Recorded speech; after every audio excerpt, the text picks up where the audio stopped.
देखिए, अगर हम अदम एतमाद पे जाके देखें, जो सबसे अदम एतमाद में एक पॉजिटिव चीज कि जो 15 साल प्लान था वो प्लान खत्म है। अगर वो अदम एतमाद ना हुआ होता, आज फैज वो होते, चीफ होते, इमरान आपका वजीर आजम होता, और जो प्लान था वो सबके सामने खुला पड़ा है कि फिर सदारती निज़ाम आता और इमरान फिर सदर होता, और कौन सा एक और बाजवा है जो उसको बाजवा था कि पता नहीं कौन सा आगे, उसके बाद कोई उसी रिजीम का कोई जर्नल था, उसने फिर आसिम बाजवा, उसको फिर चीफ होना था। तो लिहाजा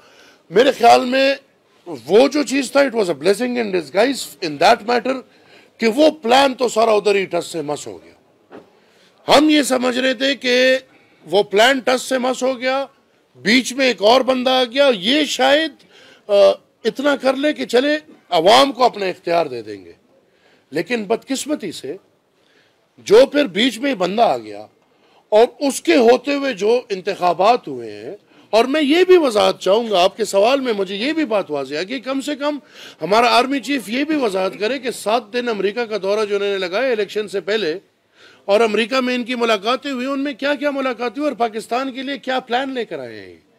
हमें पता है, आपको पता है कि हमारे मुल्क में असल करते धरते कौन है। और फिर उनके आने के बाद जो इंतखाबात हुए और फिर दो इतने रोल मॉडल जिसको बिल्कुल सब ने बड़े फरिश्ते बना दिए, एक तरफ हमारा आर्मी चीफ, एक तरफ हमारा ये सुप्रीम कोर्ट चीफ, तो दोनों को फरिश्ते दिखा के उनके होते हुए जो इलेक्शन बदतरीन इलेक्शन हुए, पूरे कौम के हक पे जो डाका डाला गया है, वो मेरे ख्याल में